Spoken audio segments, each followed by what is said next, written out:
everybody. Happy Wednesday. We are here with another edition of your Wine Wednesday, and this week we are talking all things Loire Valley. I think we're going to be talking all things Loire Valley for a while, to be honest. I've had a look at the pile of wine we have, which is now visible from space. So much of it from the Loire Valley. I think maybe my love from the Loire Valley got away from me a little bit. What do you think?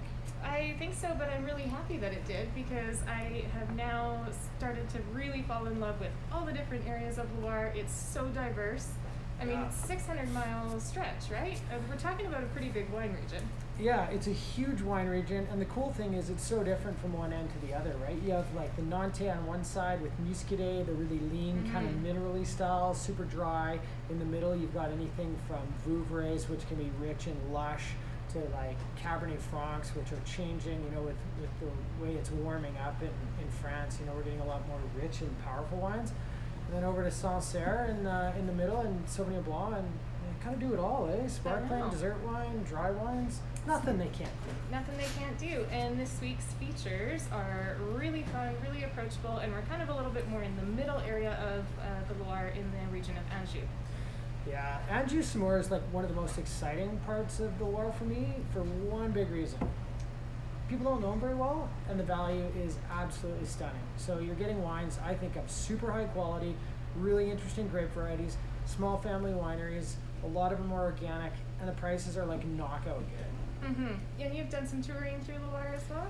Yeah, last year. Nice. 2020, we did manage just barely to sneak in a trip to the Loire Valley in January, February, just before things got kind of flipped on its head. But we luckily managed to visit a lot of different producers, and all the work we did then is starting to roll in now. So we're seeing all kinds of new producers, some pretty cool grape varieties too, right? Like some things we've never really seen before. Like the Grollo, for example. Yeah, the Grollo, a grape variety that I was just sort of vaguely familiar with, and now it's like, Grollo's like, every day we got like 3 or 4 of them now. We do now, but yeah, historically it's really only like a small percentage used in blending within your Cabernets. But this time we get to see it on its own and really showcase what it has to offer. I think the nice thing for it with me is that acidity still shines through, but you get a little bit lower alcohol on your red wines too, right? Yeah, these are awesome summer wines. It's not big, it's not heavy, it's not clunky.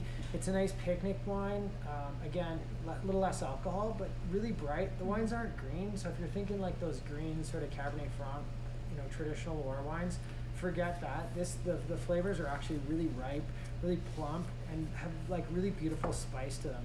And it really showcases a lot in the rosé. So you want to get to know this grape variety really well, try these 2 wines because you see it in the red, and then the rosé, you get this really kind of pre-picture of it. Totally. And then Chenin Blanc, a grape that I've really developed this love affair with because it's so diverse and complex. You get really, really dry styles, sparkling wine styles, and then all the way to those botrytis sort of versions, right? Yeah. But this is on that dry side of things, just like really fresh, bright. The acidity is super present. It's definitely a summer wine. Summer in a glass right there. I love it. It says everything on the label. It's just Chenin. Just Chenin. Nice and dry, nice and fresh. Chenin Blanc for me, I think is going to be the big grape of this year. And the reason why is we've seen a lot of our traditional sources for French Chardonnay get really expensive. So maybe wines that were $35 10 years ago are now like $50, $60. So I've been looking really hard for new examples of Chenin Blanc, which for me is a really terroir-driven grape variety. So you get very similar sort of idea that you can in Merceau, right? You get wines with like real mineral character to them. They're not big and fat and sweet. They're like a little more subtle, but really I think fine wines at the end of the day that are age-worthy and worth your attention. Totally. And outside of just the weekly features we're talking about here, we've definitely got lots more in. And so this is one of those ones you were talking about. It's already almost gone. Yeah. You'll have to come into the store this week if you want to get your hands on a bottle of that. Yeah, funny one, right? Augereau. So this is a new small family winery, and I think we had it pegged to do this in a few weeks as our feature, but we're probably going to have to change it because the staff tried it, and it's so good.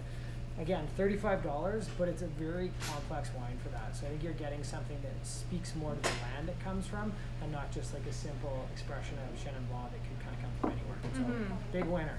Totally, and we do have a number of other wines from them as well, so you might see those in a couple of weeks, and you might just have to come in this week. We might just sell them all this week. We got the tasting bar open again. It changes everything, It's right? game changer. Now that people get to taste things when they come in, it really changes how wines sell, because when people try this, everybody bought like 3, 4, or 5 bottles, so it's selling a little faster than we thought it would. I promise you're going to feel that way with these two. They clock in at $21.95 and the red at $22.95. So if you need a summer wine, that's going to be it. Yeah, you can't beat the Loire for value. That should be the thing you do this summer. Explore the wines of the Loire, and we'll be a good place to do it because we got a lot of them. I counted 7 sparkling wines from the Loire in the Right? shop yesterday, so we like them. We like it. You got a little pack this week too. Yeah, well, I like them so much that I included it as my staff pick in Cool. our staff favorite 6-pack. So we've got 6 wines, $129.95, titled the Cruise after the most sought after. There you go. And Like so what you yeah, did. my pick is going to be that Grollo because it is my summer favorite. I still like some red wine in the summer, but I don't want it to always be really heavy, unless of course I'm having some barbecue or something a little bit bigger, in Got which taken case care we've of. got some in there. Yeah. Chateau L'Hermitage. Probably my favorite rosé in the Can't shop. go wrong. If we go by what I buy pretty much every weekend, that's definitely up there. And Ortega White. Ortega's back. Forgot about that one. Mm-hmm. Good So, choice. Little Viura or Macabeo, if you know that from cava and sparkling wine production in the south of Spain, but really important variety for Spanish whites. And Ortega does a great job with it. And what else you got in there? You got a little Domaine de Colette? Yeah, Why not, eh? why not? Beaujolais in the summer. Really And more can't beat it. Chenin because Hey. we're in love with Chenin right now. It's Chenin month. It's unofficially Chenin month. It's July here, so make sure you come in and celebrate Chenin month with us. Anything else, Robin? Well, Father's Day coming up around the corner. Oh yeah, that thing. So what do we got going on for that? We still have a pack online, so if you're wanting to send a little gift to Dad, clock in there because there's 3 of our favorite barbecue red wines. Cool.